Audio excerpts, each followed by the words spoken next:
All right, I don't have a syllabus, but this lesson 5 on syllabus. Thank you. Yeah. So last week was United Monarchy David, so we need to finish that up and then look at the United Monarchy under Solomon. Thank you. So following David's great sin with Bathsheba, the consequences followed, and you remember he said when Nathan told him that little parable that the rich man should repay fourfold. And the rabbis say David suffered fourfold, at least fourfold, because the infant son died, and then he has trouble with 3 other sons.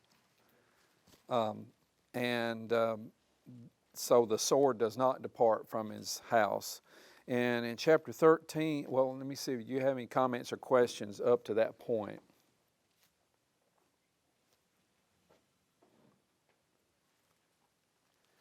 Okay, chapter 13 is about, and some of this we're just going to just mention. 2 Samuel 13 is Amnon, that's one of David's sons, and Absalom has a beautiful sister, and her name is Tamar. And Amnon was in love with her. And one of the things we've said that people have looked at the life of David, and he has a difficulty of disciplining his children. He has a difficulty with even like reprimanding Joab and others. But this is not rated G, but it says in verse 1, Amnon was in love with Tamar, but he was frustrated, and he wants to win her over, and he gets some advice to act like he is ill, and she comes in and takes care of him and prepares food for him, and the pastries, the bread that she makes is, in the Hebrew it's the word for love, or for heart, I'm sorry. It's the word for heart, and so there might have been little heart-shaped cakes, I don't know. What happens, he ends up raping her, and Absalom is going to take revenge on him because of that. So Absalom kills Amnon. Any thoughts on that? Questions? Well, a thought should be it's really bad, but. All right, so what's the 4th son? The infant son, Amnon, Absalom, and Adonijah at the beginning of 1 Kings. And he is going to die because he's going to try to take the throne from Solomon. That's right. You mentioned this bread with hearts. Where is that? Where does it say that she baked these cakes? Made cakes in his sight. Baked his cakes. Verse 8.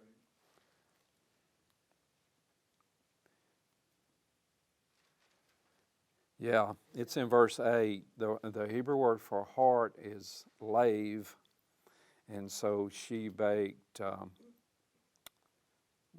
that's the root of that word. Now, it may be pushing it to say they're heart-shaped, but I don't know, maybe they're like the Little Debbie things. All right, any other thoughts on that?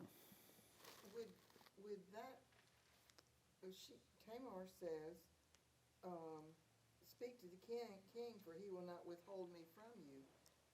But why would she say that? That's incest. She didn't say anything. Maybe she's thinking quickly to try to escape the situation. Well, plus they aren't full brother and sister, are they? No, but they're still. Not Tamar and Amnon, but. Well, but it does say But- you Yeah, shall I know. not. But God Yeah, has that's after already, the law. Yeah. in the law, said that was Yeah. evil. So I was just wondering why. I would say, like Celine said, she's just, Desperation. it's. Okay. That makes sense. Any other thoughts or questions? All right, so we're introduced to Absalom, and in the next couple of chapters, Absalom is going to take the throne, and he's pretty shrewd, and he's, it says that he looks like a king, he has good hair, and he's also acting like a politician and meeting people when they bring their grievances to David. If I were king, I'd listen to you. And in chapter 15, verse 1, he provided for himself a chariot and horses and 50 men to run ahead of him. That's like a bodyguard. And he used to get up early and stand by the road to the gate. And he's slick. He's smooth. He's deliberately intercepting. Yep. Yep. He is slick. And so in verse 6, he stole the hearts of the people of Israel. And he ends up running David out of Jerusalem.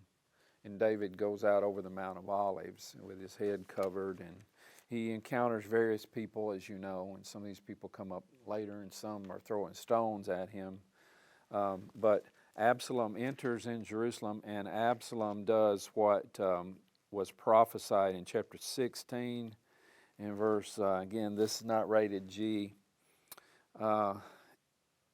16:22, they pitched a tent for Absalom on the roof, and Absalom had relations with his father's concubines in the sight of all Israel.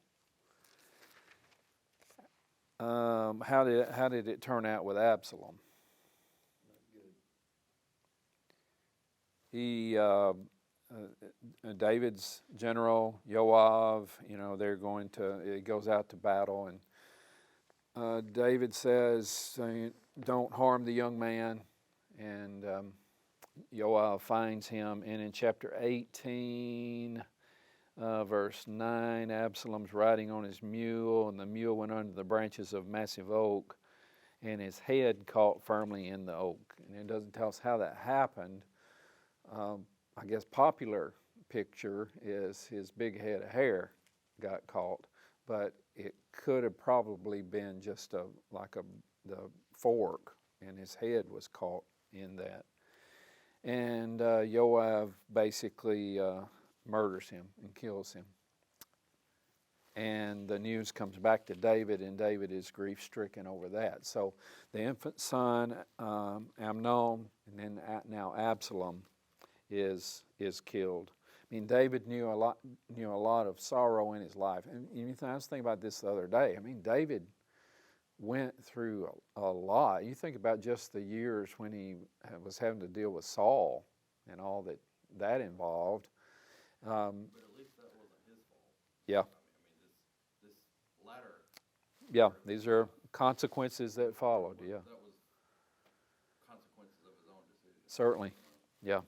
And from much more difficult to deal with. Had to be, from what we know of David from the Psalms and his heart, and that he knew that sin was a very terrible thing. We don't have a lot of details about the relationships between David's different children, but you get the impression, obviously they're all adults by now, but you get the impression from this that, it wasn't exactly the Brady Bunch, harmony or anything Yeah. like that. I think there was already maybe something prior to that.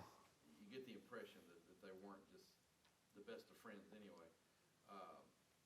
And this is kind of speculation, I guess, a little bit, but you wonder would this have happened with Absalom had David been a little more decisive about what had happened with Tamar, because I think that Yeah. was the catalyst of this whole thing, and Absalom just grew to hate David so Yep. much Yep. because of it. Yeah. Where is it? Let me see. Now, you said that this was murder when Absalom struck here. No, Joab killed Absalom. Yeah, when Joab killed Absalom. So this would be like taking a prisoner of war and killing him, right? Yeah, I guess you could make a case, and Yoav probably would make the case that it was No, no, I'm not battle, saying- I'm so, saying that when you take a prisoner of war, that doesn't give you the right to kill him. that's right, yeah. You know, and so in this case, he should have taken him alive.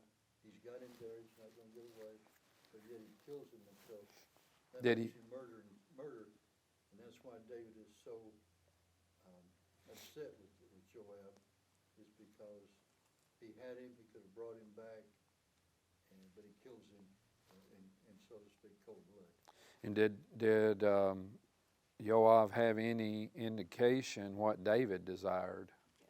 Yeah, I mean, David had made it very clear. That had already been stated. And David's king. I mean, again, that shows you, Yoav's, one of the toughest guys, I'd say, because he's not afraid of David. Maybe he knows how David is. He spent a lot of time with David. They're related, aren't they? I can't remember. Maybe nephew? They're, Those are his nephews. 'cause Yeah, Sarah Uriah, the mother. is the yeah, mother yeah, apparently of the that's three sons. yeah. his sister, David's sister. So, I think that's right. Dan would probably say it wrong. well, no. I'm not going to show out. We wouldn't own it. Cut that tape.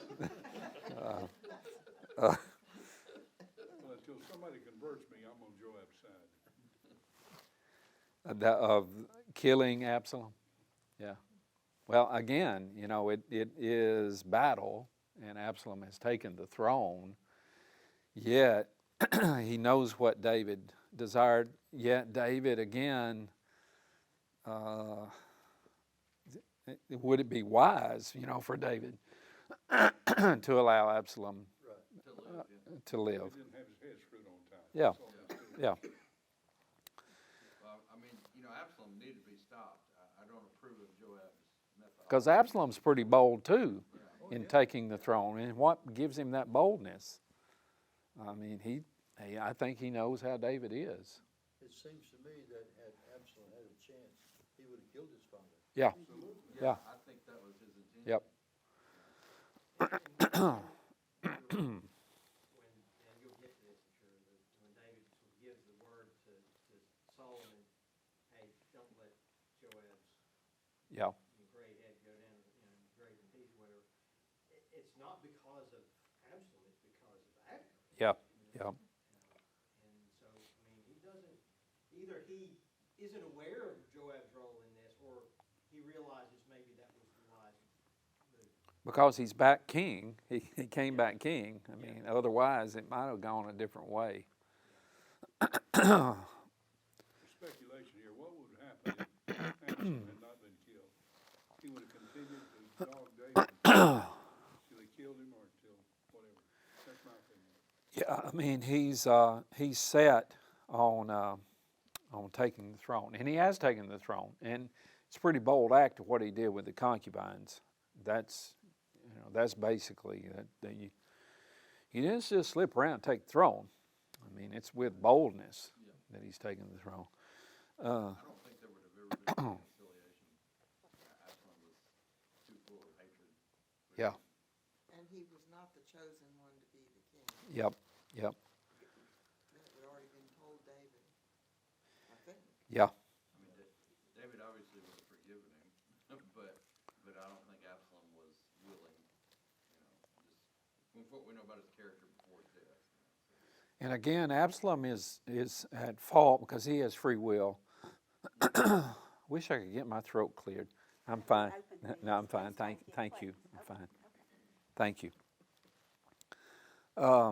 Absalom has free will, yet again, it will be a consequence of the way David has acted, that he's observed, David, and he hasn't disciplined, and it's I don't think that Absalom has a conscience at this point. yeah, If you're gonna kill your own father, yep, I've seen people, that say narcissist or whatever, but Yeah. they don't really have a conscience. And I always, when I read about Absalom, I think, there he is.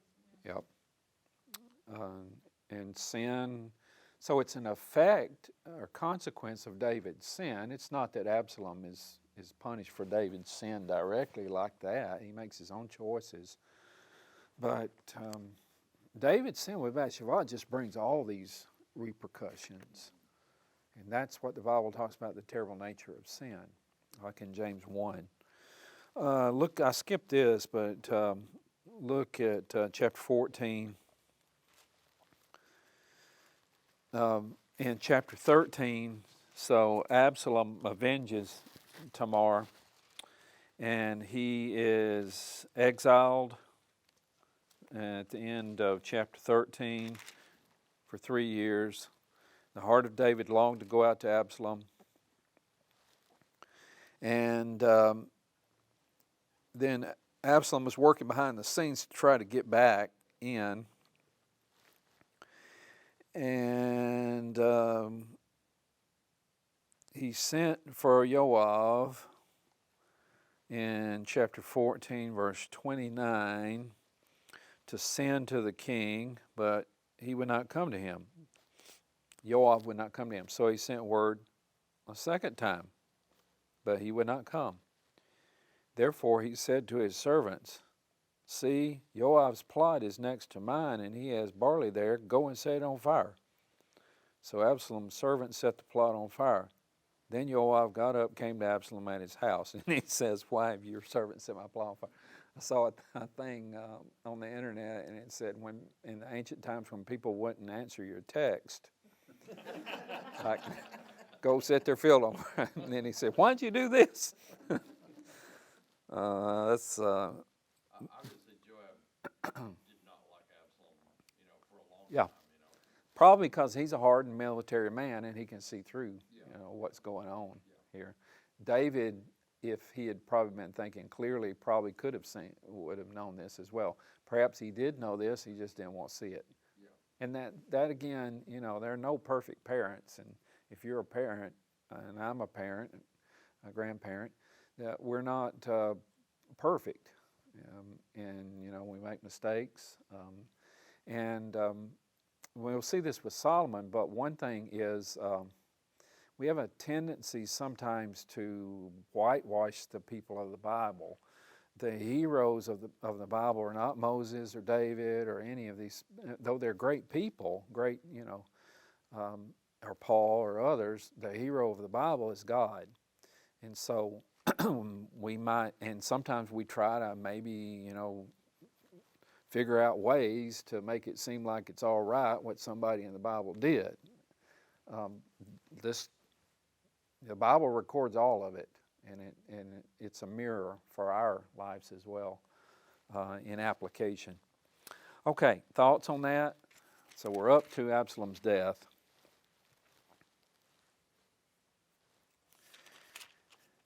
And David has been driven out of Jerusalem, and then he comes back and he's restored as king. And that's not smooth sailing. There's still, some people on both sides. Because you got all this going on, if somebody's going to revolt against the king, and you got to say who you're going to be with. Yeah, and then say you're with the person that's revolting against the king, and then that person is put down. There you are. Oh, I always supported you. I never did support them. But you have a lot of that going on in these last chapters here.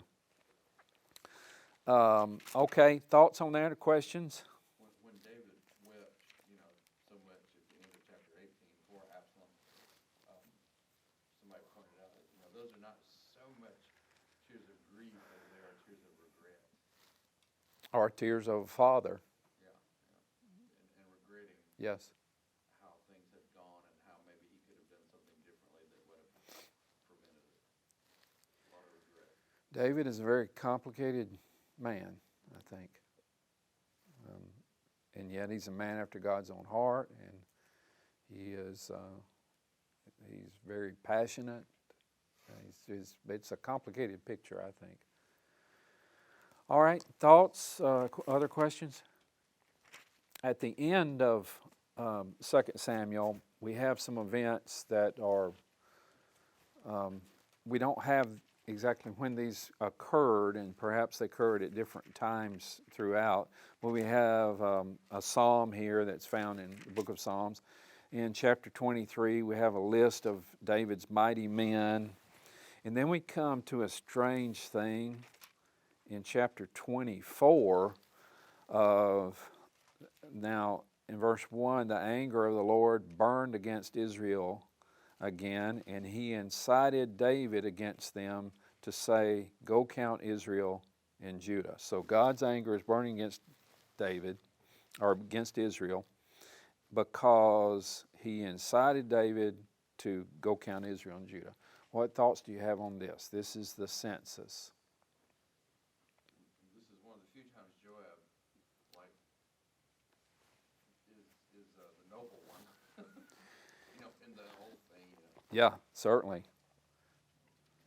And what's going on? Is the sin because God did not command it, and it was the sign of pride? Let's ask the class. I mean, obviously, counting the people was not wrong. Because it's happened before. We've got this book called Yeah, Numbers, God has commanded it. and it's called Numbers for a reason. Was it the half shekel tax, if they counted the people, they were supposed to pay this tax, right?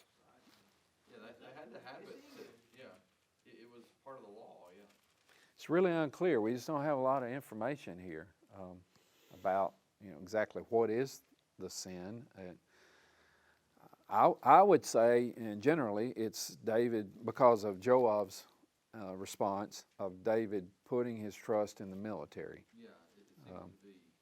which is strange after everything David's been through. In 2 Samuel 24:1, it says the Lord anger burned against Israel and incited David against them. In 1 Chronicles 21:1, who does it say? Satan did it, Yeah, Yeah, I want you to figure that out for me. I can't figure out much, James. Lord, one says the Lord and one says Satan. Yeah. The Hebrew understanding is God is certainly all powerful, and and sometimes it gives to him when he allows, it gives to him the primary cause, and so yeah, like Job, and so I would say, like Chronicles says, Satan did this and God allowed it to happen. But David was complicit. Yes, yeah. It's not that it's against David's will. David agreed to this. Both in Hebrew and in Greek, the words tempt and test are the same word. And context determines how that's going to be translated. Tempt is a negative idea. A test is, why do teachers give tests? Or why should teachers give tests? What's the ultimate goal? Gauge your learning, and get the material. To gauge your learning and an opportunity to learn the material. I had Dr. Harvey Floyd at Lipscomb for Greek and a lot of other classes, and he's a rough test. And yet he would always call them learning opportunities. And they were. You just want to learn more the next time. Now Flash, the Greek teacher, So, yeah. he calls them treats. Yeah. Treats. Well, if we just had, Second Kings, we might say, well, I just don't get this, no, but we've got this other statement going along with it. And so and then when we put that with, like Scotty mentioned, Job, we get more insight into how this works. And so, that's always been my opinion, that this was something that Satan wanted to do, and God allowed him to see how David was going to respond to this, and he made an F. Yeah. And it can give to God that primary cause. And this can open up some deeper theological issues. With the problem of suffering, like in Job, we can say, well, Satan is the one behind that, but God allowed it. God could have stopped it.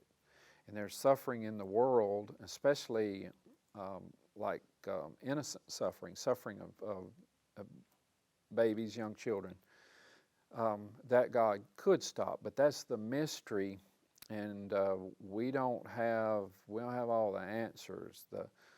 In theology, the answer is called a theodicy, from the Greek word theos and dikao, which means to justify. So it's justifying God. How can you still believe in God in the light of suffering? And so it's the problem of suffering. But there's not one theodicy, there are many. I mean, the Bible says suffering is good, but suffering can lead to good results. I mean, how do you learn patience? Will you learn patience by listening to one sermon about patience? Yeah, by going through something that tests and tries that patience. And theologians, wrestle with this, and some at the end of the day, I would say we'll understand it better by and by. I mean, Rabbi Kushner, Harold Kushner, wrote a book, Why Do Bad Things Happen to Good People? And his son suffered from a disease, premature aging, I think. I can't remember. But he said, there are these two tenets. God is all-powerful and God is all good. And the Bible upholds those.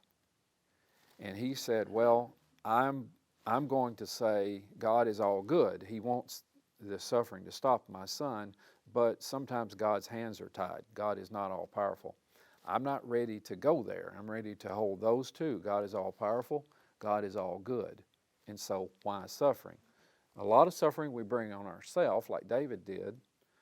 I mean, if somebody gets drunk and they get in a car and drive 100 miles an hour and crash into a tree, that's suffering they brought on themselves. That's something stupid they did.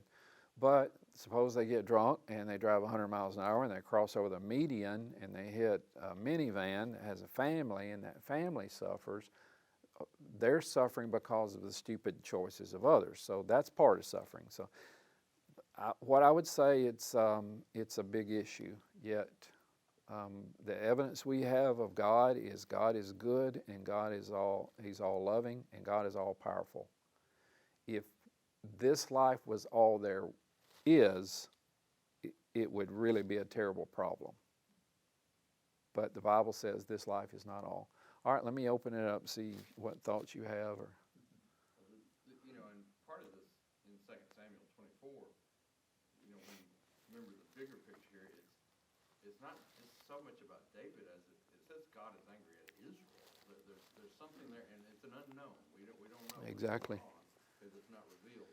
But there's something there, and God uses what David does to punish Israel for something that they obviously deserved. It was a justified punishment. Israel is punished, yet in verse 17, David says, "It is I who sinned, and I have done wrong. These sheep, what have they done?"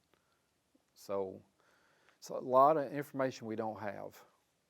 And is that just David speaking out of his own guilt and maybe not even totally aware of everything that God is doing, in the situations, and using David's transgression as that vehicle to deliver the punishment that obviously they had coming for whatever reason it was.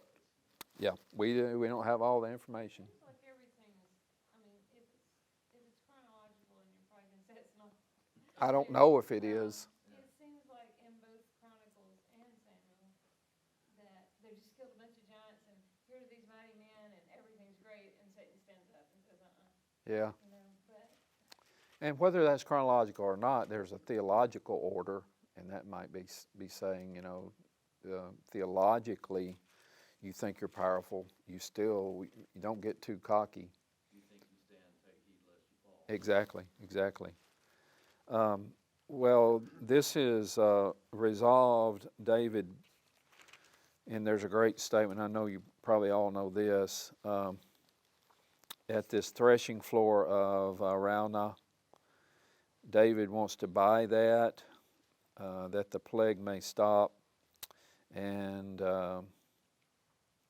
Araunah is going to give it to him, and David says, I will not offer to the Lord my God that which costs me nothing. That just shows his heart again. Yeah. He just, And that's the very nature of sacrifice as well. You know, if the word sacrifice means anything, then it's not the surplus in our life, it is that which cost us something. Says a lot about Aruna too. Yeah. You know, his generosity, you know, he was willing to give it. Yeah, certainly.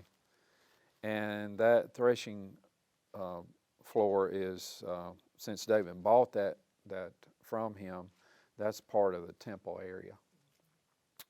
And if you're going to Israel, we'll be in that area somewhere. They can't say, here's that threshing floor. Look at all this wheat. Must be- must be Yeah. what it was. Well, I know it's closer over there than it is up in Park City where I live, or Fayetteville. So, okay, thoughts at the end of 2 Samuel there? But we can never gain strength unless we had opposition. Yeah. That's true in the gymnasium, and I ought to know because I don't go there much. Yeah. You, You tear your muscles down and then they grow stronger. The same thing with our mind, our spiritual self.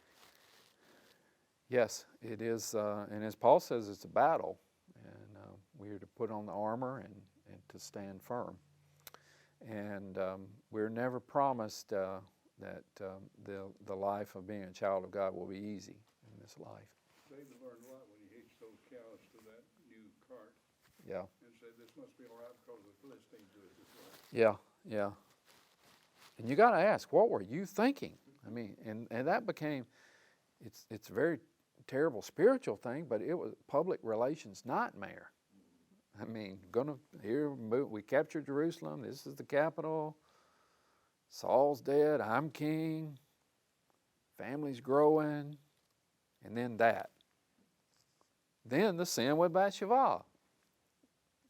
So I think there's a lot we can learn for our lives in the life of David. And you know, this deal about the census and everything, I can't help but wonder, not trying to second guess the Holy Spirit or anything, that this is here to explain why the temple was built where it was. Yeah, Because, you know, that's the ultimate, it doesn't explain the other part about what the sin was of the people and so on. That doesn't give you all those details, but it's connecting the story together to say this is why the temple was in that location. yeah. Anybody else? Now, David's life doesn't end at the end of 2 Samuel because we go into the next book, the book of Kings, and we have David in old age. And we talked about this, I think, but it begins in 1 Kings 1:1. Now, and notice it's King David. David HaMelech. King David was old. I mean, who's the king? Well, if you're anybody in Israel, you know David's the king. It's King David. King David is old. He's advanced in age. And that seems to be redundant, doesn't it? It's emphasizing he's old. And they covered him with garments, and he could not keep warm. That's emphasizing he's old. So they search for a young virgin and have her attend to the king, become his nurse, have her lie on his chest so that the king may keep warm. And we're told the girl is very beautiful. And she's even named, that's significant, Abishag. And she became the king's nurse and served him, but verse 4, the king did not become intimate with her. And really the focus of that is not to tell us so much about the moral life of David as to tell us he's old. it's even more than old, he's frail. Exactly, old and frail. And that's a very dangerous time for a kingdom if your king is like that. I mean, if news gets out, and there's still all these other nations around them. And so it's not an accident then in verse 5 who says, I'll be king. Adonijah, and that's a son of David as well. So he prepared for himself chariots and horsemen with 50 men to run before him. You remember that? Absalom has the chariots and the horsemen and 50 men. These are bodyguards. It's like, okay, I'm going to act like a king. I'm going to be king. I will be king. And then we're told in verse 6 what we've been saying, his father had never rebuked him at any time. Don't really think he rebuked any of his children by saying, why have you done so? And what also is interesting in verse 6, who else is a handsome man? And I mean, we've already seen this, like deja vu, isn't it? It's Absalom.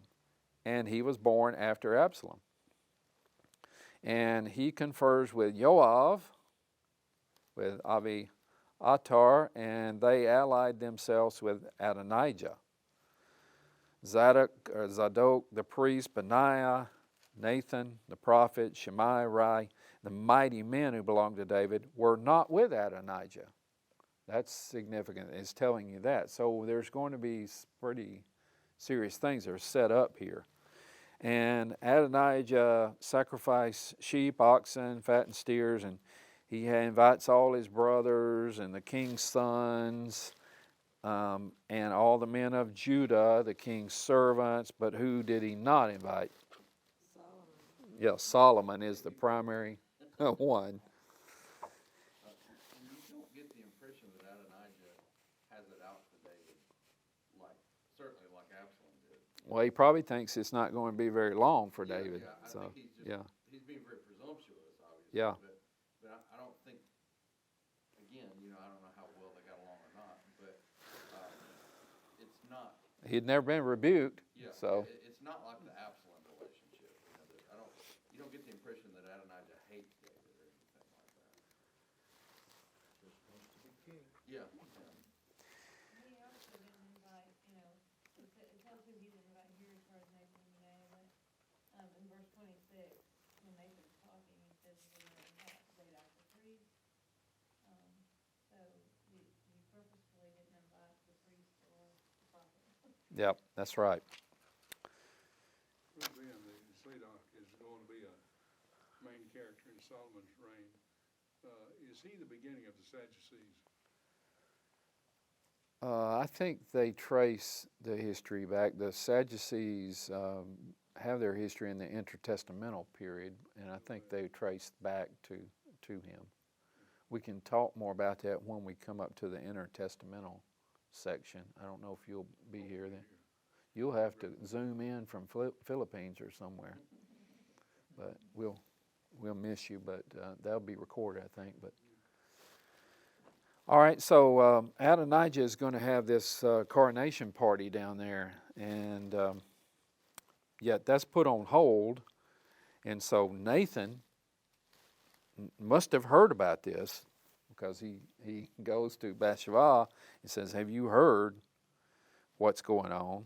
And David doesn't know it.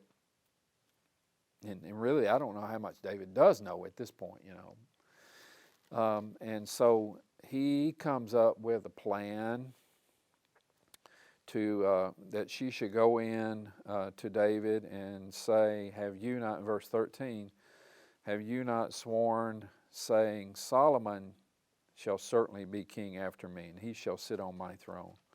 Why then has Adonijah become king? While you're still speaking, I'll come in and confirm your words. So that happens.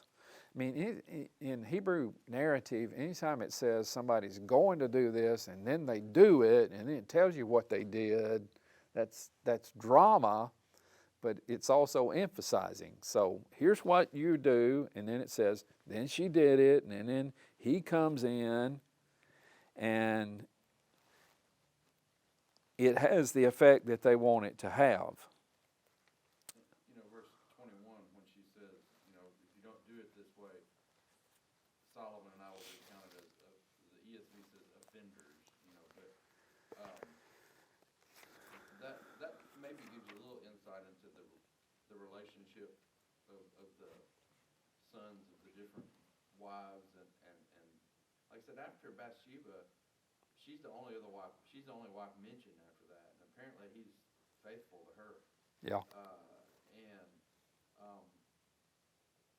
kinda get the impression that maybe, I don't know, because Solomon is the baby and she's the Johnny-come-lately wife and so on, that maybe there's some tension there about that and everything. And, I mean, you're gonna make the baby the king, you know? Yeah. So there's, you know, But he had other sons after Solomon. yeah, yeah. Yeah, there were some more, He yeah. wasn't really the baby. Yeah. It's He was complicated of with, of the ones who were in yeah, there were more children after that, but, you know, he's definitely younger than the others, and Bathsheba's the last wife, as far as we know. And, And I always thought it was interesting, and maybe, you know, there's nothing good, but the Bible really doesn't have any wasteful words here, but, she comes in and it says, and Abishag was there. oh, You know, yeah, and it's like, she saw her, and she, Yeah. and it's already told us that she was beautiful, you know, yeah. so, I mean, it has to tell us a little background about her anyway, because of what's gonna happen with Elijah, but I think there's something there about Bathsheba seeing her, you know. Yeah, there is, and because it's, you know, it's portraying reality, and the whole thing, you know, of the concubines and the various wives and all of that, as we know, is not God's will from the very beginning, and God allowed this, and yet there are all kind of problems that come in because of this. you know, for all we can say about David and all his wives and concubines and everything, it does appear that he grew very close to Bathsheba. And again, that dynamic intention was probably there. Because, you know, once David's confronted with all this, you know, verse 28, the first thing David said is what? Call Bathsheba. Yeah, You know, I mean, that's his confidant. That's his wife, you know, that's who he is totally relying on and focused on. And he's not I mean, where are all the other wives? You know, Yeah. his sons are there, but where are all those other, you know, they're never mentioned or anything. So he, you know, and there's probably resentment, tension. she probably has the role too of a queen mother. Yeah. A lot of authority that's there. She certainly does after Solomon. Yeah. It's coronated. Yeah. What was the difference between a concubine and a wife? Let me open that up to the class.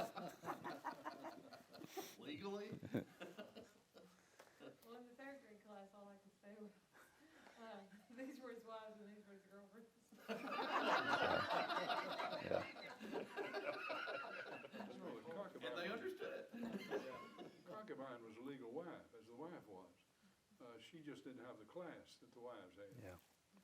The Say wives, it again. She didn't have the status, yeah. the wives had the status of being, of royal blood. Concubines are just ordinary people.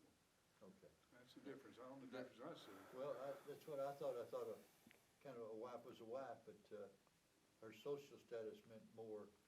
That was the whole big thing about Absalom going into the concubines, because it was more than just girlfriends, obviously, you know, but that was the big thing. It's a about that. political, it's big He's political, putting yeah.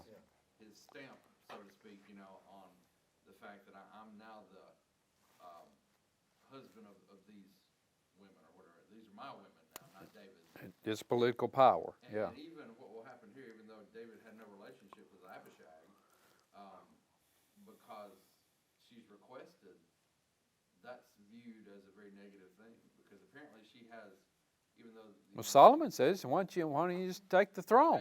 Yeah, because this is a woman that was with him, even though not in he did not know her, you know. But it's politically heavyweight politically. Yeah, It's like a sheik with a harem and Yeah. the power that's there. apparently it would have given him some kind of clout. Yeah, You know. the cloud of being able to take over the throne, I think, Yeah. because David's dead, and Yeah. I don't know if that's related here to her seeing her here, but, you know, Bathsheba was all for that, okay, take her. Yeah. Let's Sure. get rid of her. yeah, Well, I don't know. Kind of both women were beautiful, and although David was old and frail, Bathsheba could very well have been very jealous of this younger woman. yeah. So, you know, there's lots of things we could read into it that we don't know. Yeah. I would say the political issue is a big thing, politically, all this. And then even the politics, you know, politics, it's difficult. And this is without outside forces. This is just within the family. Yep, You know, yep. trying to sort all this out. Yeah. Well, the little boy had it wrong. He said Solomon had 700 wives and 300 cucumber vines.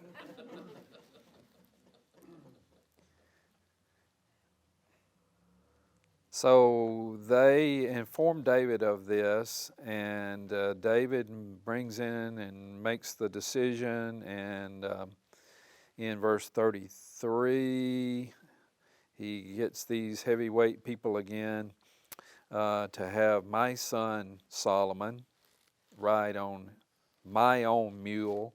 And again, that's like the concubines. This, Big, yeah. and bring him down to Gihon. And in verse 34, the priest and the prophet are to anoint him there as king over Israel and blow the shofar and say, "Long live King Solomon." And that's significant because neither Absalom nor Adonijah had been anointed. Yep. So actually, David, for a short period, co-reigned It's with so- Solomon Until he died, yeah. for however how long it was. So they did all that in verses 38 and following, and it's a lot of noise. Verse 40 says the earth shook at their noise. That's probably figurative language, but it's a big party, a lot of noise. Meanwhile, Adonijah is down there having his own coronation party, and the Adonijah and the guest heard that, and Joab heard it, and he says, "Why is the city making such an uproar?" And about right at that time, somebody shows up and says, "Our Lord King David has made Solomon king." And he goes through all the details. In verse 46, Solomon has even taken his seat on the throne of the kingdom. And what happened to all the guests of Adonijah's party? You know, verse 49. I wasn't there. Yeah. So they trembled and got up, and each went on his way. They were really loyal subjects. Weren't they? Fight it out to the end. And Adonijah also was afraid of Solomon, and he got up and went, and he took hold of the horns of the altar. And that's a place of asylum. It's a place until something can be sorted out. And the archaeologists have uncovered in the museums, you can see them altars, and they do have horns on the corners. And it's a horn that looks like a saddle horn on the four corners. And so there were horns on the altar, and it was a place of asylum, and so he goes in there and takes hold of that. And word gets back to him, and Solomon says, well, if he's a worthy man, verse 52, he's all right. Not one hair of his head will fall to the ground. But if wickedness is found in him, he will die. So that's kind of put on hold. We've read ahead, so we know that something's going to happen later on. So Solomon sent men, and they came and brought him down from the altar. And notice at the last verse, he came and prostrated himself before Shlomo HaMelech, King Solomon. You remember, as the chapter opens, now King David was old. And the chapter closes, King Solomon. And Solomon said, go to your house. All right, any other thoughts on that? I have a thought about a mule. They're a hybrid animal, and God forbade that. He didn't want mixing of animals or plants, either one. But the mule was the beast of the kings. It's amazing to me. I thought they'd want a Kentucky horse, something like that. Yeah. So, and they're ugly animals. War as far as I'm horse. concerned. Yeah. But when I tell this story, I like to say that David ordered Solomon to be mounted on Mule-back one. That's right. But it was God that chose Solomon. Yes. It wasn't really David. Yeah. God David through was David. fulfilling Yeah. What God told him when he wanted to build the temple. Yeah. Your God son. said that there'll be a man of peace. Yeah. His name is going to be Solomon. That's right. Building. Yeah. Yeah. You're exactly right on that. All right, as chapter 2, we got a few minutes. I have it set for 7 o'clock, and we can take a break. But as chapter 2 opens, and we've transitioned into the 5th lecture of talking about Solomon, but David's still alive, so we need to get to that point. But in chapter 2, David says, take care of this person, take care of this person, and it seems like David is this mafia guy. The Godfather. But notice he is giving spiritual instruction to Solomon, and Solomon needed this spiritual instruction, and Solomon should have listened to this spiritual instruction later on. You, in verse 3, walk in God's ways, keep His statutes, His commands, His ordinances, His testimonies, everything that's written in Torah, so that you may succeed in all you do and wherever you turn. And the Lord may fulfill His promise which He spoke regarding me, saying, and this is what Greg was bringing up, if your sons are careful about their way to walk before me in truth with all their heart and all their soul, so wholehearted, and specifically that's what Solomon was not later on, was wholehearted. You shall not be deprived of a man to occupy the throne of Israel. So that it begins with that spiritual instruction, and then he goes down the list about the different people, and you take care of them. And this again is politics are difficult. Human sin is involved in this, and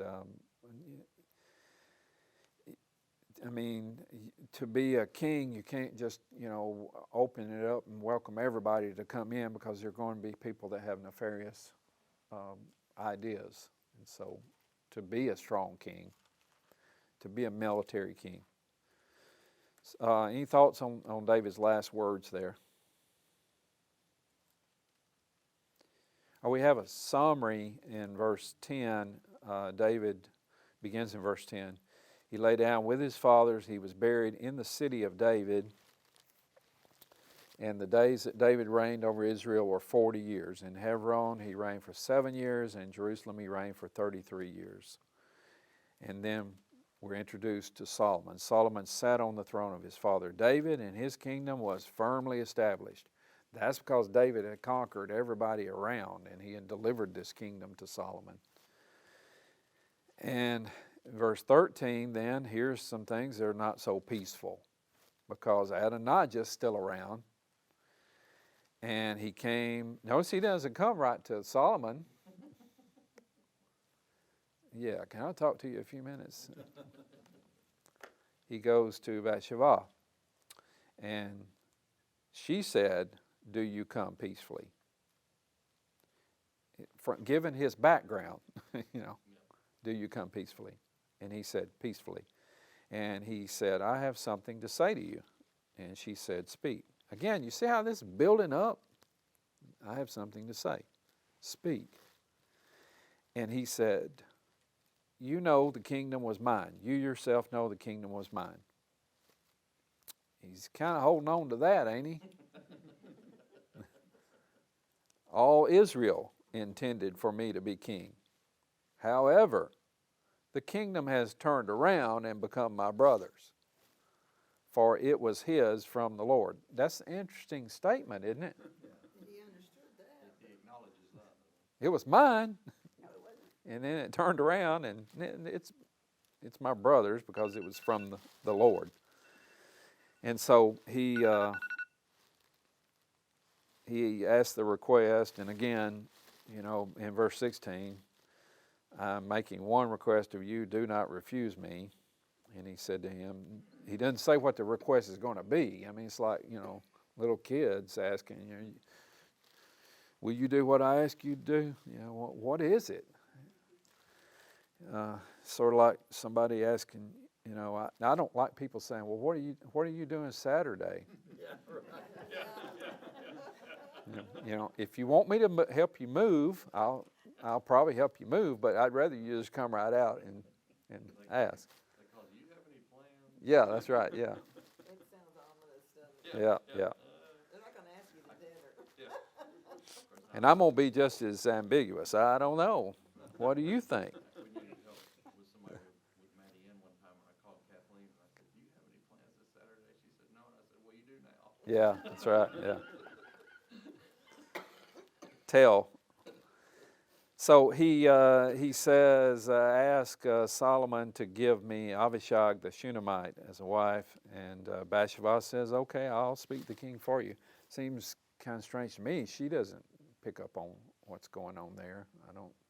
I think that she's just discerning. I mean, she did the same thing. She went to David. Yeah. She went to Solomon. She didn't say, are you crazy? Yeah. Are you sure? Have you thought this through? I mean, it doesn't seem to be that she tries to insert her own will into it. She Yeah. knows that she goes to the king, and she's probably going to get her will done. Yeah, yeah. Anyway, I think it shows Yeah, those some. crafty women. The conversation It's being though, is recorded. funny because it's Yeah. very one-sided. Yes. Her sentences, her answers are one word. Yep. Yeah. Yeah. That's right. Yeah. Okay. Probably biting her tongue the whole time. And there's art in that. Robert Alter wrote a couple of books. One is it may have something, the art of Hebrew narrative, I think. But he does a very good job. He's by no means conservative. He's a real liberal. But he examines the structure of things in the art, and like you have themes and words that come up, and it's a very interesting book. And we know what somebody said because the narrator records what is here. And whatever background we're given, the narrator wants us to get that background. So all that has to do with narrative art. So she goes in, and notice in verse 20, it's one small request, and then she says, do not refuse me. And he says, ask, I'll not refuse you. And then she says, let Abishag the Shunammite be given to Adonijah your brother his wife. It's not that he's in love with her, and I just, do this. It's political. And Solomon said, why are you requesting this? Request for him the kingdom as well, since he is my older brother. And then King Solomon swore by the Lord, saying, may God do so to me, and more so, if Adonijah has not spoken this word against his life. And it doesn't go well. He sends the order, and he struck him down, and he died. It doesn't matter if he'd run in and grabbed the horns of the altar. Just bring him out of there. And then we have loose ends that are tied up in the latter part of chapter 2. So the last statement in chapter 2, and the kingdom was established in the hands of Solomon. So that's where we are. It seems to be a good place to be for the monarchy. And with these three people that Solomon had to take care of, Adonijah and Shimei, they both did something that kind of provoked that, there was a reason or rationale behind it. Joab, he just said, kill him, But I wouldn't trust Joab. It was all prior to that, yeah. He had killed Cold blood, both of them. a lot of innocent men, a lot of men who were more noble than he was. Let's take a break for a minute. Before we take a break, here, the handout for the next hour. All right, we'll get started back. Did everybody get, I gave you that handout, didn't I? Yeah.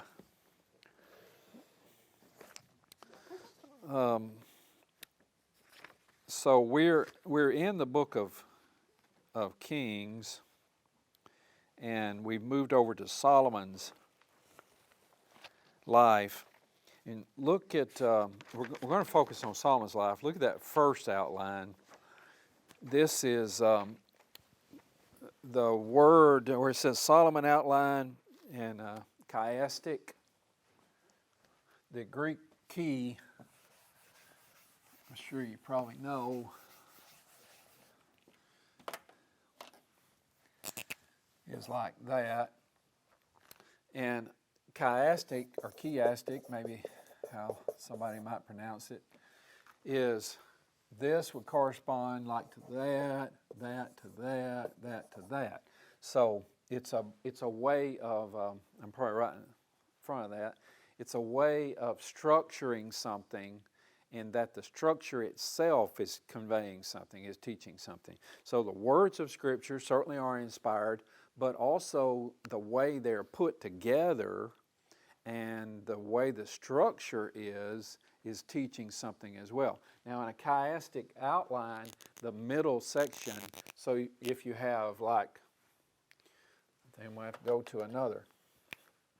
You have like the first statement, and then down here you have something, it can be a contrast to that first statement. And then the second statement, and then usually the main point is in the middle of a chiastic outline. So if you look at the outline there on that handout, we have ABC and then BA. Sometimes this is called ABBA, ABBA, not the music group. But so from this outline, and again, we don't have table of contents outlines in all the books of the Bible, and so we have to, I mean, how do you determine this?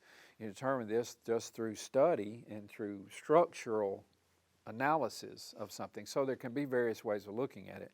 Now this technique might have been overused by some scholars because they find all kind of chiastic structures, but it is helpful, I think, to know about this. It's like if you look at the account of the flood in Genesis 6 through 9, and the middle point of that is the Lord remembered Noah. And so you have the waters rising, and you have the waters receding, and all that as it builds up. And then the middle point, the Lord remembered Noah. All right, so here's the outline of Kings that someone put together.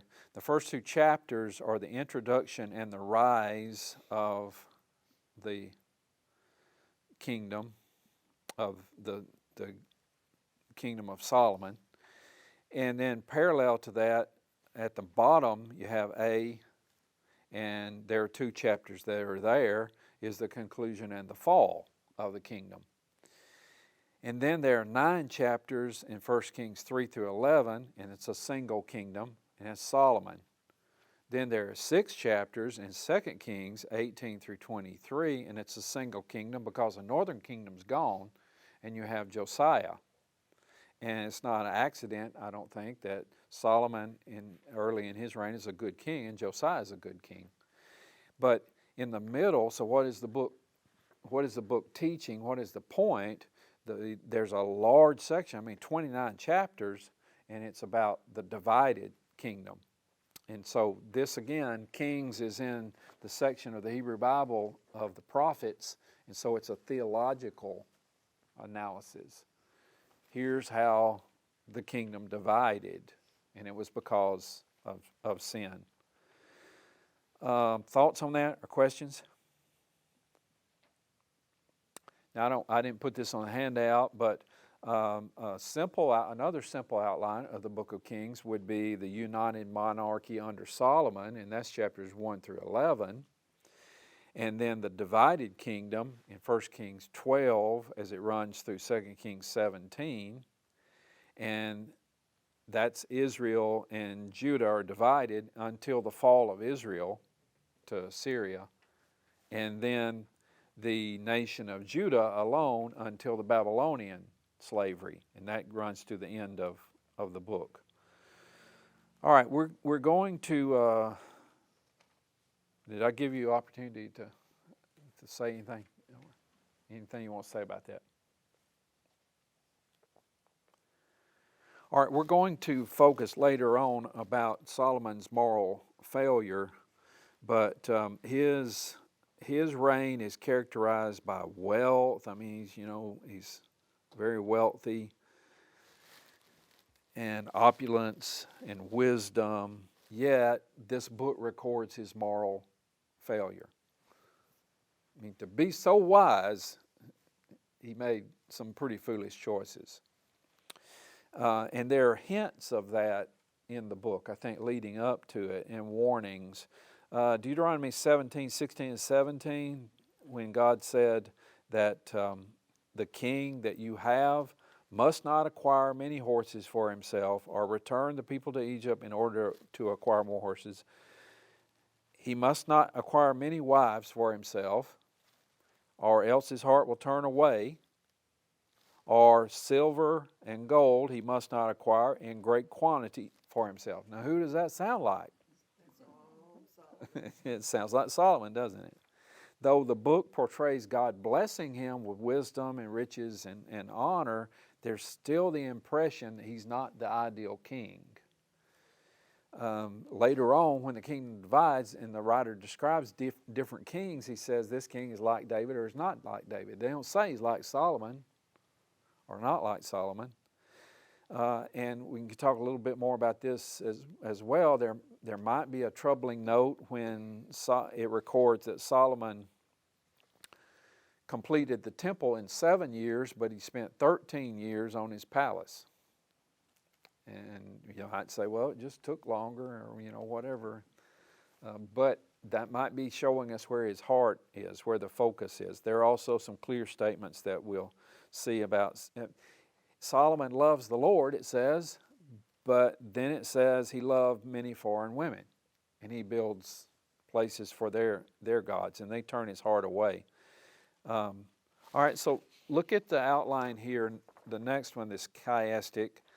And so the middle point of this is E, the building and dedication of the temple, which it was in the heart of David, and David wanted to build the temple, and God said, you're not to build the temple, you're a man of blood. Your son Shlomo, a man of peace, will build the temple. And yet David didn't say, okay, well, I'll forget about that. David gathers all the material, and then the important thing is God said, I'll build for you a house or a dynasty. So the middle point in this outline is the building and the dedication of the temple. So that's in this section, chapters 1 through 11, or 1 through 12, really. So A, the beginning of Solomon's reign, and we've already looked at these two chapters when his reign is established, and we saw those verses there that says that. And then you skip down the A that corresponds to that in chapter 11, 14 through 12:24. That's the end of Solomon's reign. And there are rebellions against him, and the kingdom divides. Then B, you have Solomon and the Lord, and he's loyal, and we're going to spend a little bit more time on chapter 3. And God promises him a reward. And then the counterpart to that, Solomon and the Lord, what does it say there? He's disloyal, and so there's punishment. God said, I'll take the kingdom away from you. Not during your lifetime, but it will divide. In C, you have the glory of his reign, wisdom, rule, riches, and honor. And then the correspondent to C back in chapters 9 and 10, trade, riches, wisdom, and honor. And then D, the D's are before the building of the temple and then after the building of the temple. And you have his association with Hiram and this forced labor for building the temple, and then actual building and dedication of the temple itself. All right, thoughts on any of that or questions?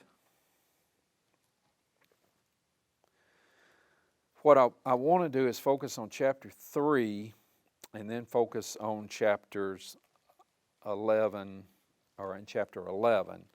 But before we do that, is there anything else that outside of those two chapters, chapter 3 and 11, that you want to go to? I guess another way to express that about the past outline would be symmetry. Yeah, it is, yeah. There's certain order that's there. And it is pretty amazing in the structure, and it's conveyed through the structure itself. Again, we don't have an outline where the inspired writer says, here's the structure and what it means. We have to analyze that from reading the structure itself. And it's possible to go too far with some of that.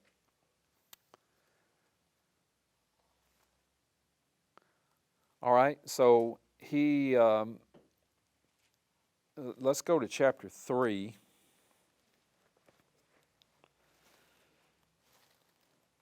And we haven't read much in here. Will somebody read some for us, or several people might read? Let me see how we can kind of break that up. 1 Kings 3.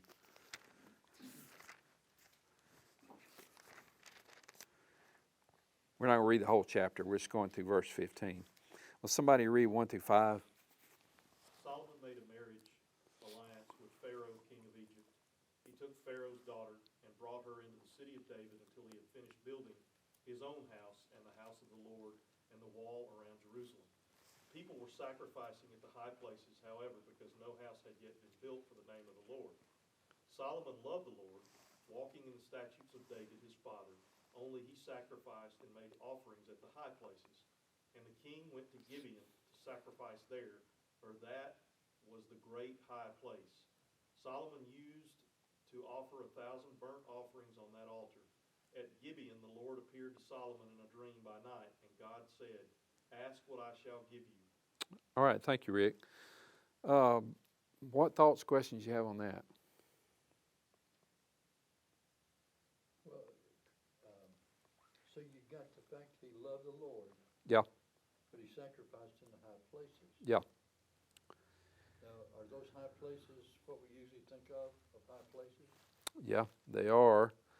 And then later in Kings, that's not spoken of very highly. And I mean, here it does say because the house had not been built for the name of the Lord. Yeah. It does seem to, I don't know if excuse it is the right word, but justify it to some degree here. Obviously, later it does not, but it was certainly something that the trend went very negative, as things continued. and that give you on, there is because that was the great high place. The tabernacle was it's located there still. And Tabernacle has still been an option, yeah. And the bronze altar. The only thing that was missing is the Ark, yeah.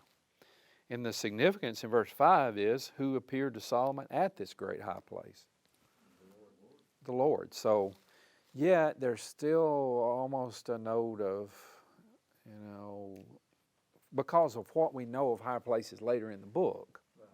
there's a note of this doesn't seem exactly right.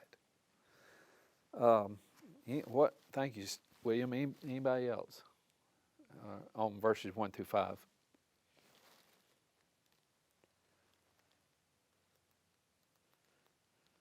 In verse 1, that marriage alliance, Beginning of sorrows. the Hebrew has the verb he took, to take in marriage the daughter of Pharaoh, and he brought her to the city of David. Now, again, this follows the summary statement we saw at the end of chapter 2 that his kingdom was established. And it ends all the turbulent things going on, when David said, take care of all this. And so, yet, let me see if I can find my notes.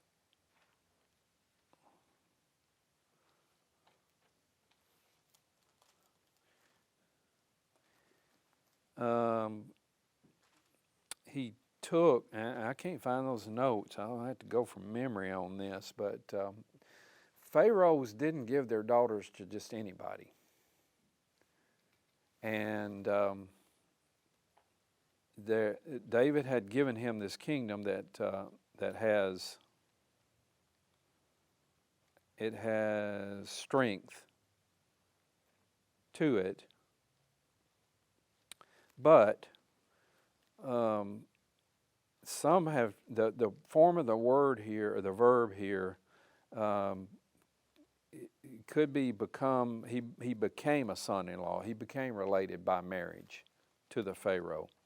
And so one person says it is the less powerful male party who marries the daughter of the stronger, thus securing the latter's protection. So it might be going beyond the evidence to say that Solomon is seeking protection with Pharaoh, but the Hebrew is saying he saw some benefit of entering into this marriage alliance. And use of the word, I mean, I don't know what the word is in the original, but use of the word alliance in English translation, that's more than just, we fell in love and got married, Yeah, yeah. Could be a political arrangement there, which most of those marriages were anyway. All of that's conveyed in the word took. That's what the Hebrew says. Solomon took the daughter of Pharaoh.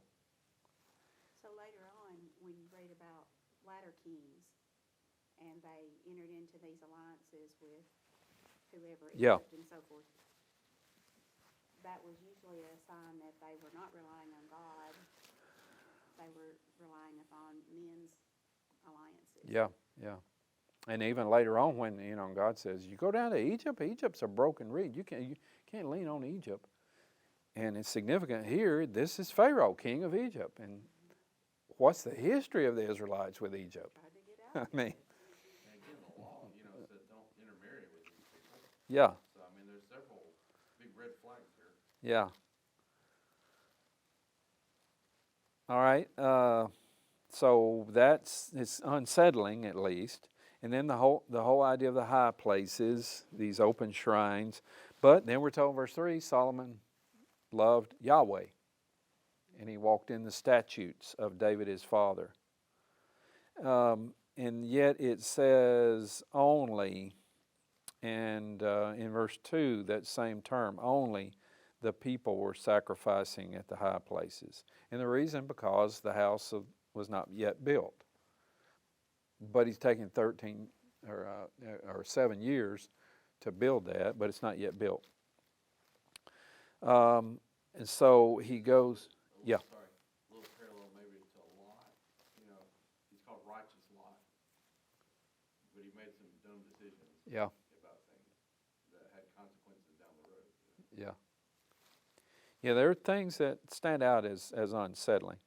Yet, at verse 5 again, and Gibeon begins the sentence, and so that emphasizes location. It's at Gibeon where Yahweh appeared to Solomon in a dream at night, and he says, ask what I'll give you. All right, anything else on 1 through 5? There are some things that are not exactly wrong that are not wise. Yeah. Or at least they bring, as a reader of Kings, they bring some unsettling ideas. Could it be Solomon's reasoning that I'm supposed to be a peaceful king? Could be. Treaty with Egypt? Could be, because that's the whole point. It's power in all these relationships. And yeah, it's it does not say he entered into a beread or a covenant. He took his daughter and brought her to the city of David until he finished building his own house and the house of the Lord and the wall around Jerusalem. So yeah, that's a good point. All right, well, somebody read 6 through 9. And Solomon said, you have shown great mercy to your servant David, my father, because he walked before you in truth and righteousness and in uprightness of heart with you. You have continued this great kindness for him, and you have given him a son to sit on his throne, as it is this day. Now, O Lord my God, you have made your servant king instead of my father David. But I am a little child. I do not know how to go out or to come in. And your servant is in the midst of your people whom you have chosen, a great people, too numerous to be numbered or counted. Therefore give to your servant an understanding heart to judge your people, that I may discern between good and evil. Okay, thank you. What thoughts you have about that? Or questions? I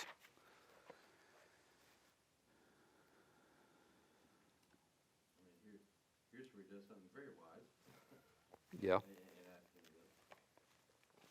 Does he refer to here when he going out, this is what kings did when they went out to battle. Yeah. They'd go out and then come in. So he's a man of peace. He's not been brought up to be a warrior. And so is he saying, I need to be an example to the people as I stand before them and that sort of thing? That's what I'm seeing here.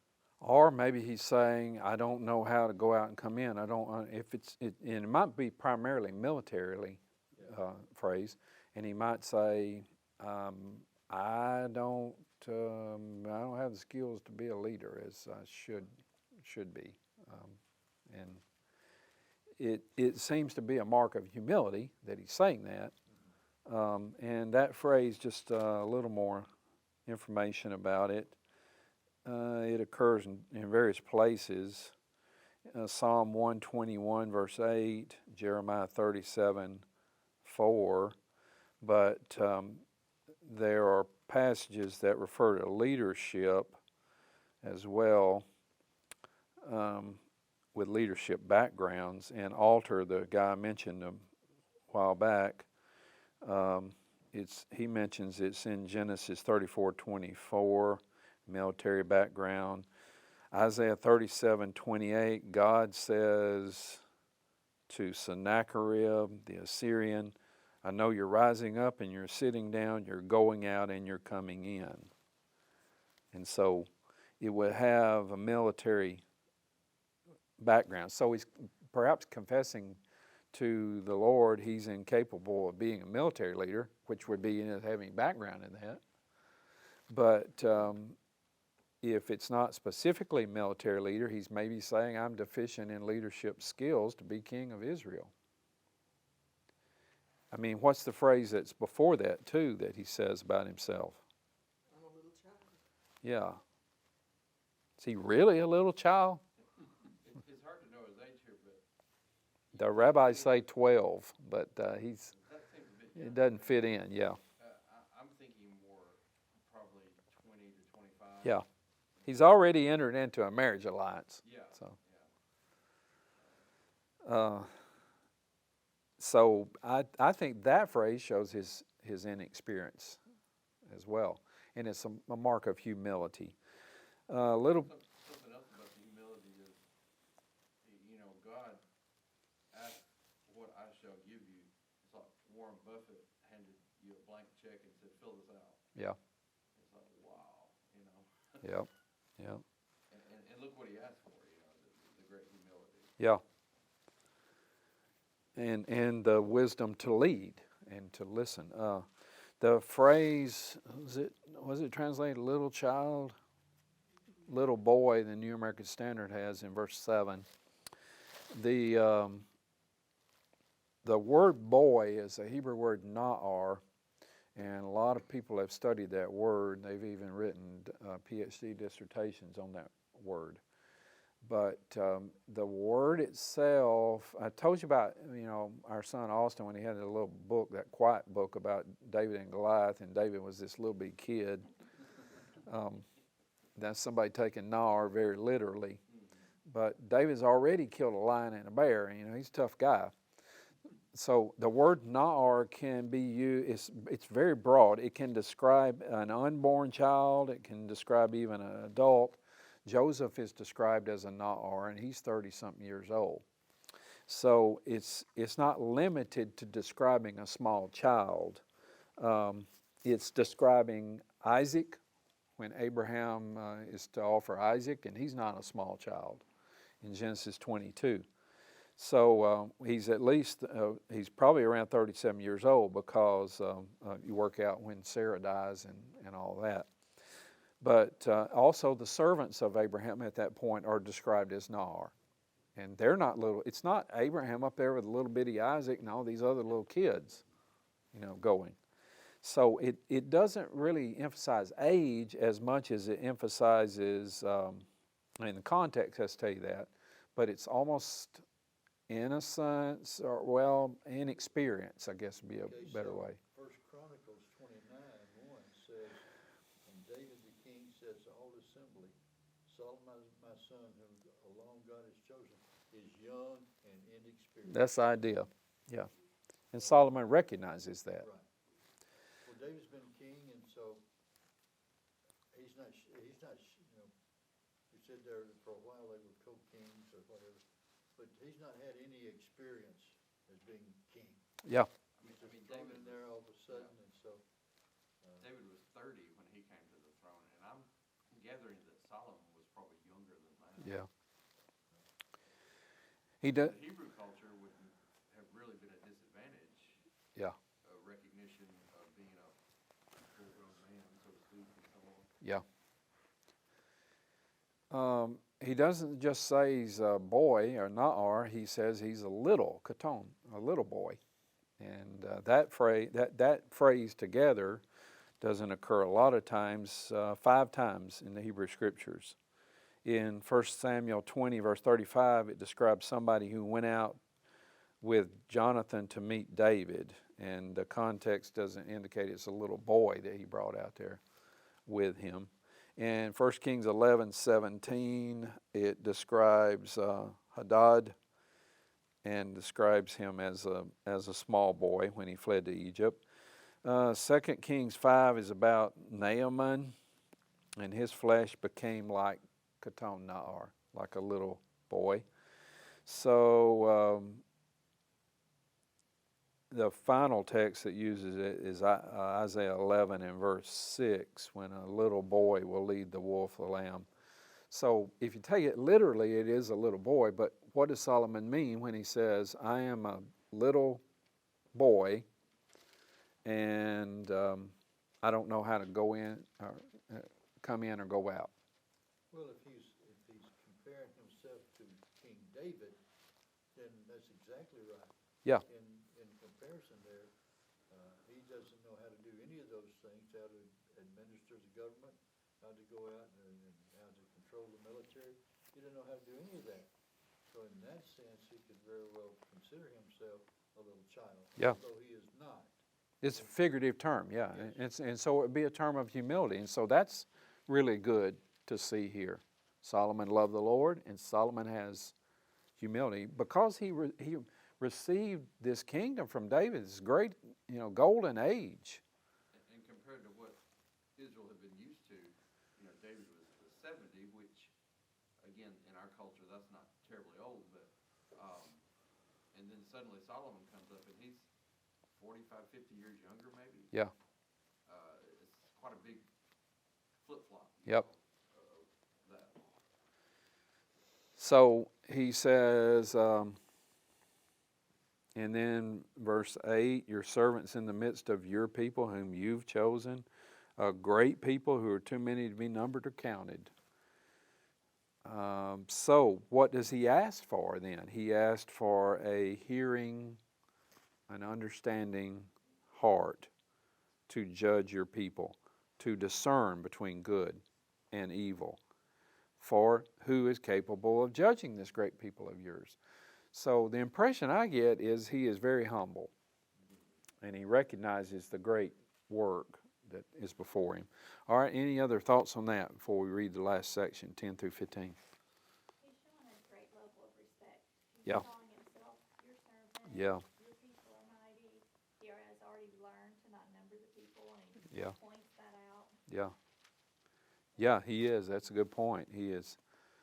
He's watched and learned. And he loves the Lord. Some wisdom. Yeah. He loves the Lord. All right, well, somebody read 10 through 15.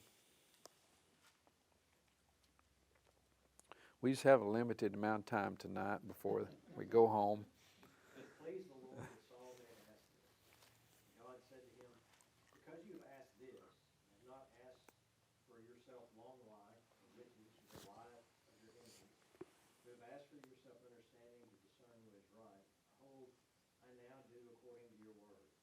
behold, I give you a wise and discerning mind, so that no one like you has been before you, and none like you shall arise after you. I give you also what you have not asked, both riches and honor, so that no other king shall compare with you all your days. And if you will walk in my ways, keeping my statutes and my commandments, as your father David walked, then I will lengthen your days. And Solomon awoke, behold, it was a dream. Then he came to Jerusalem and stood before the ark of the covenant of the Lord, and offered up burnt offerings and peace offerings, and made a feast for all the servants. Okay, thank you. All right, thoughts on that or questions? You know, it's not often in Scripture that God says, I'll do according to your word, Yep. to a man. Yeah. But he does to Solomon here. Pretty remarkable. It is significant. It's like in Judges, the Lord listened to the voice of Joshua. Any other thoughts, questions? I'm concerned about the Ark of the Covenant, and his standing before it, offering burnt offering, Yeah, priestly thing. it was, and I can't answer that. I don't know. A lot of times when the king says, it says the king offered, he doesn't literally do it. I mean, he himself has to do it. The priest offers it on his Like it says behalf. Moses built the tabernacle, you know, he didn't sit there and cut all that out and everything. Because in chapter 9, when he has all the great offering or numerous offerings at the dedication of the temple, there's no way he could do that. And so, Well, it said that over here, I think we already read it somewhere, where he used to offer 1,000 sacrifices. Yeah, Well, yeah, earlier you in know, the chapter. how can you do that? So, yeah, verse 4. right. Yeah. But again, James, it is concerning to hear that statement. So there are things that stand out. I mean, he's humble. It says he loved the Lord, but then there are other things that just kind of a little bit.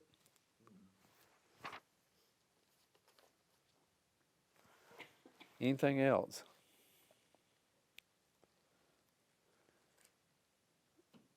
All right, one person in this whole chiastic has even looked at this section, and it's been a long time since I studied this. I was pursuing an academic endeavor at one point, and I bailed out on it. And I was looking at the prayers of the kings in the Hebrew Bible, and wrote about 150 pages on that, and then decided I didn't want to go that way. And so I began, of course, in the book of Kings, and and I also looked at David's prayers. But I looked at this prayer here and studied this. So in the past, I've done a lot of reading on this, but I haven't studied this, like days and days and days. I did study it today.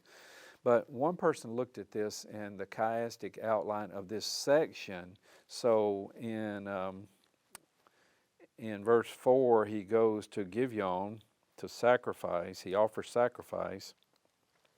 And then verse 15, he came to Jerusalem and he offers sacrifices. So you have Gibeon, you have Jerusalem on both ends. In verse 5, Yahweh appeared to Solomon in a dream. And then verse 15, he awoke, and behold, it was a dream.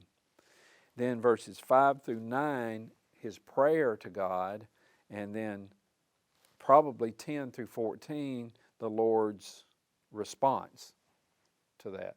And the reason I say probably is because verse 10 seems to be a statement by the writer, the narrator, but if that structure stands out, then the middle point, the important part, is Solomon's prayer and the Lord's response to this. And it shows he is faithful to the Lord. If we look at another outline somebody did, the middle point is in verse 10, it was pleasing in the sight of the Lord that Solomon had asked this thing. So we get a good impression of Solomon, is the point that's here. He loves the Lord, and he recognizes he needs God. All right. Any other thoughts? I have a few things here on the structure let me bring out, but all right. One thing is there are hints that he's devoted to Yahweh. Rather statements he's devoted to Yahweh, but his devotion is not undiluted. You still have the mention of the high places. You still have the marriage alliance. And he is pictured offering these sacrifices at the high places and in verse 15 before the Ark of the Covenant. Another thing, his prayer and the Lord's response, the center section show the true intentions of his heart at this time, his sincere love. And thirdly, we learn that he believes and knows, and some of you, I think, Sonia, you brought this up, that he recognizes that his kingship is a gift from God. And it shows also he's eager to use his wisdom for God. All right, any other thoughts on this section here? We have illustrations of his wisdom, and I mean, Queen of Sheba, she comes far off and learns from him. We're told he writes all these proverbs, and we have that in the book of Proverbs. We just have a few minutes left, I think, but let's go to chapter 11. So his life is a life lived for God, but he has divided loves. Seemed like a book I read one time said something like he was doing well in the first half of the ball game, and then after halftime, he dropped the ball. So when his heart is devoted to God, he recognizes that his reign will be blessed from that. Yet his heart is fragmented, and it's primarily because of these foreign wives. He has a divided heart. He has a divided heart, I think, in his building enterprises as well. Which, again, you know, we could argue, but he does spend twice as much time building his own palace as he does the temple. And there is some delay before the temple is completed.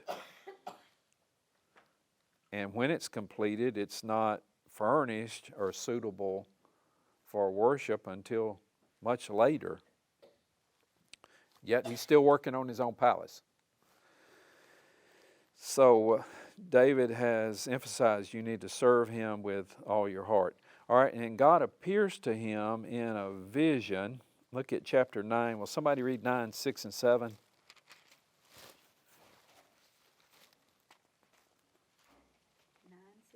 Yes, please. But if you or your sons at all turn from following me and do not keep my commandments and my statutes, which I have set before you, but go and serve other gods and worship them, then I will cut off Israel from the land which I have given them. And this house which I have consecrated for my name, I will cast out of my sight. Israel will be a proverb and a byword among all peoples. All right, thank you. So at the beginning of that chapter, see, when he finished building the house of the Lord and the king's house, the Lord appeared to Solomon a second time, as he appeared to him at Gibeon. And later, when his heart is led astray from the Lord by the foreign wives, God is going to say, I appeared to you. You're responsible. And so God says, I've heard your prayer and your plea, and I've consecrated this house. And that's what has happened in the chapters before, the dedication of the temple. And he says, yet there's warning here. If you walk as David walked, your father David walked, in the integrity of heart and honesty, in verse 4, and you serve me, then I'll establish your throne. But then the verses that Sonia read, verse 6 and 7, if you or your sons turn away from following me, then this house will become a byword, he says. Solomon was ruling, he spoke Proverbs, but mashal is the Hebrew, but if Israel, or he turns away, Israel will become a proverb, a mashal, and a warning to others. So he has mixed loyalties, and especially has mixed loyalties in worship and with these foreign wives. And we've seen Deuteronomy 17, but the warning of that. So look at 1 Kings 11 and verse 4. Somebody read that for us, please. For when Solomon was old, his wives turned away his heart after other gods, and his heart was not wholly true to the Lord his God, as was the heart of his father David. All right, so there's the statement. It was not wholly true. He turned his heart to follow other gods. His wives turned his heart. Does that mean he's not responsible? He's responsible. And his heart was not wholly devoted. The key verse in Judaism is Shema in Deuteronomy 6, 4 through 6. Hear, O Israel, the Lord our God is one. You shall love the Lord your God with all your heart, your soul, your mind, and your strength. And that means with your whole person. And so Solomon, and there's probably a play on the Shema, his heart was not wholly devoted to the Lord, his God, as the heart of his father David had been.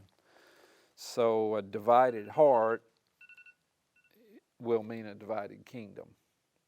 And that's what God will do. And he raises up adversaries. All right, any thoughts, questions, comments, anything we need to say before we stop? I heard two Calvinists discussion one night whether or not Solomon was a child of God. They figured he wasn't. Of course, if he had salvation, he lost it. That's impossible. So he never had salvation. He just looked like he did, I guess, is what they would say. Yeah. His wives turned his heart away to follow other gods. I think he was a child of God myself. Well, it says he loved the Lord, yeah. And he turned away from that. Now, we have Kohelet, Ecclesiastes, the preacher or the teacher, and probably, I guess, Solomon wrote that, and that would be later in life and the lessons that can be learned from this as well. All right, anything else? Anything you need to say?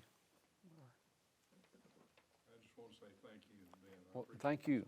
Thank you. I look forward to this every week, so I'm encouraged to see you, and I appreciate you being here. Appreciate your support. So next week we will get into the divided kingdom.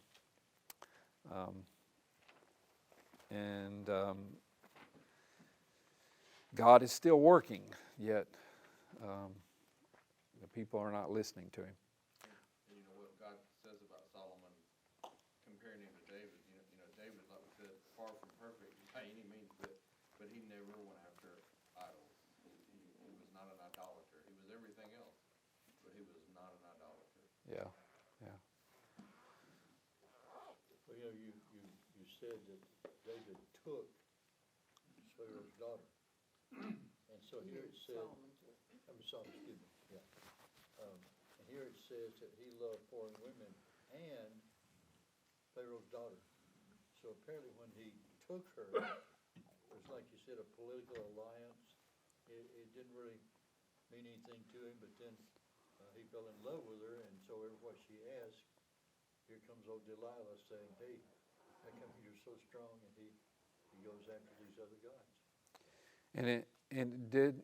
Solomon's known for building the temple, and it's not incongruent in his mind that he builds the temple and then builds all these shrines, these houses of worship to these other gods. It's just hard to imagine he actually talked to God, in his dream. How could he do that? And that's what God says. I appeared to you, and you're going to do this. Yeah. There are tremendous lessons as we see ourselves many times in Scripture. And these are the things he did when he was not a little child. Yep. Yeah, yeah, certainly. regardless of what his age was at the beginning of the dream. And so these are warnings to us. You know, we probably never will be like Solomon in power and wealth and other things. But Tom Long wrote a book on preaching, and in that book he tells us he tells about if you're in a group picture, maybe you go to a family reunion, they take a picture, and you look at that picture, who's the first person you're going to look for when you look at that picture? We always pick out ourselves. And so he said, when we come to Scripture, we need to see ourselves in that. It's not so-and-so, I wish they were here. They really need to hear this text. We need to hear it. Yeah, Some of the sermons are like that, aren't they? exactly. Boy, Scotty got him, tell him. Yeah, yeah. That's right. All right, we're going to close with a prayer. Scotty, will you lead our closing prayer, please? Father, we once again thank you for the blessings you give us every day. We're grateful for the time that we have in this class. We're grateful once again for Ben and the preparation that he makes and the lessons that we can share together. We're thankful for the scriptures that written so many, many years ago still teach us today, give us encouragement and admonition and warning. And we pray that we will learn and heed what we learn. And Father, we are thankful most of all to be under the covenant of Christ and to be washed in his blood. We pray we will always faithfully walk in the light. In Jesus' name, amen. Amen. Thank you. Hope you have a good rest of the week. Thanks for being here.